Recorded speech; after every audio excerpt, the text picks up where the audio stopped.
PIRC کے سامعین و ناظرین، آج آپ حضرات کے سامنے افعال شرکیہ کو اختصار کے ساتھ بیان کیا جا رہا ہے۔ گزشتہ ویڈیوز کے اندر آپ نے سنا کہ شرک کی تعریفات یعنی ان کی ڈیفینیشنز کو آپ نے مختصر طریقے سے سماعت فرمایا۔ آج کے سبق کے اندر انشاءاللہ افعال شرکیہ اور بدعت کی تعریف اور اس کے مختصر قسم کی جو ہے نا اقسام بھی کہہ سکتے ہیں، قسمیں بھی، نوعیت بھی کہہ سکتے ہیں، تو وہ آپ حضرات کی گوش گزار کی جا رہی ہیں۔ سب سے پہلی چیز جو ہے وہ افعال شرکیہ کو بیان کیا جا رہا ہے کہ افعال شرکیہ چیز کیا ہے۔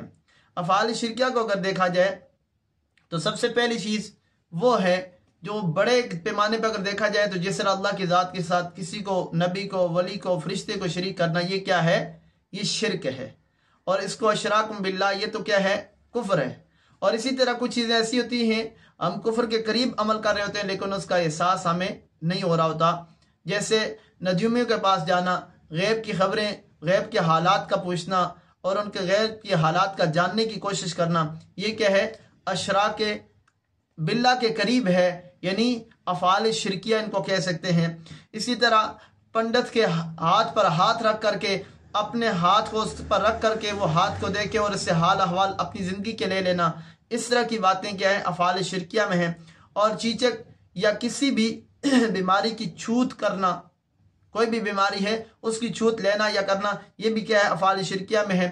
اچھا، بیماری کو سرایت والی سمجھنا اور اسے تاثیر خود سمجھنا کہ یہ بیماری خود سے کیا ہے؟ سرایت کرتی ہے، جبکہ اس کے اندر ساری تاثیر اللہ کی ہوتی ہے۔ خیر اور شر، بلائی کس کی طرف سے آتی ہیں؟ یہ سب اللہ کی طرف سے ہوتے ہیں۔ اور ہم جب کیا ہے؟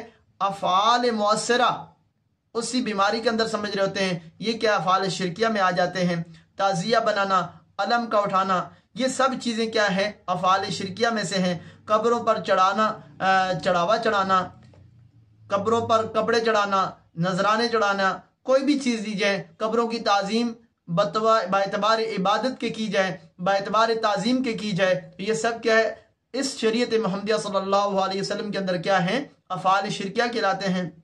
اور اسی طرح نظر غیر اللہ، نیازات غیر اللہ، ان چیزوں کا اہتمام کرنا اللہ کے غیر کے لیے، نبی کے لیے، ولی کے لیے، فرشتے کے لیے، کسی جن کے لیے، کسی نوری ناری کے لیے، یہ سب کے سب کیا ہیں؟ افعال شرکیہ ہیں۔ اسی طرح بزرگوں کی تصویر کو بنانا اور تصویر کو بنا کر کے اس کی تعظیم و تکریم کرنا، یہ کیا ہے؟ افعال شرکیہ کی ابتدا اور بنیاد ہے۔ اللہ اس سے بچنے کی توفیق نصیب فرمائے۔ اور اسی طرح کسی پیر ولی زندہ ہو یا فوت ہو، تمام کے تمام ان کے ساتھ لگ کر کے یہ نظریہ رکھنا کہ اس ولی سے، اس اللہ والے سے مجھے اس طرح فائدہ حاصل ہوگا جس طرح اللہ چاہتے ہیں اور اسی سے کرواتے ہیں، نہ افعال شرکیہ ہیں۔ مثلا آسان لفظوں سے کہوں کہ کسی ولی کو، زندہ کو یا مردہ کو مشکل کشا سمجھنا، اپنا حاجت روا سمجھنا، اپنی پکار و سماعت سناؤں کے لیے سنا کر کے دوسروں تک پہنچانے کا ذریعہ سمجھنا، یہ کیا ہے؟ افعال شرکیہ ہیں۔ اور اسی طرح کسی پیر کے نام کی جٹ رکھنا، سر پر کچھ بال جو ہے نا، سارا بال کاٹ دیے، یہ تھوڑا سا بڑے رکھ دیے، یہاں پر تھوڑے سے بڑے رکھ دیے، اس کو جھٹ کہتے ہیں۔ تو اس چوٹی کا رکھنا، یہ بھی کیا افعال شرکیہ میں سے ہیں۔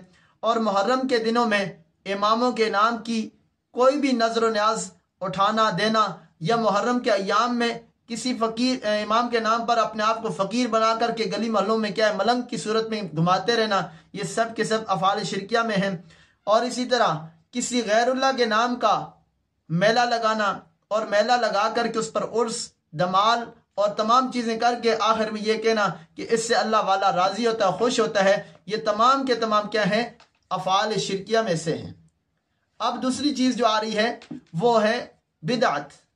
بدعت کے بارے میں اللہ کے رسول صلی اللہ علیہ وسلم فرمایا، من وقر صاحب بدعت فقد اعان علی عدم الاسلام، کہ جس بندے نے، کسی انسان نے کسی بدعتی بندے کی تعظیم اور توقیر کی اور اس کو عظمت سے دیکھا، شان سے دیکھا، اس کو منزلت مقام دی، گویا کہ اس نے اسلام کے گرانے میں کیا ہے؟ اس کی ہیلپ کی ہے۔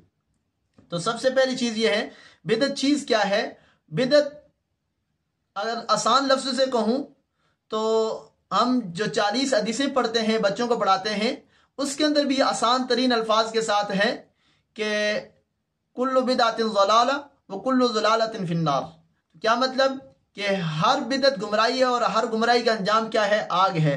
اللہ ہم سب کو اس سے بچنے کی توفیق نصیب فرمائے۔ تو بدعت ہر اس چیز کو کہتے ہیں جس میں شریعت سے اگر اس کو دیکھا جائے تو شریعت میں اس کی کوئی کسی جگہ پر سند نہ ملتی ہو، اور حضرات صحابہ کرام کے عمل سے اس کا کوئی عمل نہ ملتا ہو، اور دین اسلام میں اس کی کوئی جگہ نہ ہو، اور اس کو دین کا حصہ سمجھ کے کیا جا رہا ہو اور دین کے حصے سے سمجھ کر کے نہ کیا جانا ہو، یہ کیا ہے؟ بدعت ہے۔ آسان لفظوں میں عوام کے لیے، اور چند یہ مشہور بدعات کی قسمیں سنیں اور اس کے بعد ہمارا سبق پورا ہو رہا ہے۔ مشہور لوگوں کے اندر ہیں بدعت نکالی ہوئی جو بدعتیں کہی جاتی ہیں۔ بدعت کیا ہے؟ قبر کو پختہ کرنا، قبروں پر گنبد بنانا، دھوم دھام کے ساتھ اس کے عرس منانا، قبروں پر چراغاں کرنا، اور اسی طرح قبروں پر چادریں چڑھانا، اور اسی طرح میلاد منانا، ذکر کرنا بالجہر میت کے ساتھ، ایک دوسرا ذکر کے حلقے لگا کر کے اونچا ذکر کرنا، مسجدوں کے اندر ہو یا گھروں کے اندر ہو، یہ سب کے سب کیا ہیں؟ بدعت کے اندر آتے ہیں۔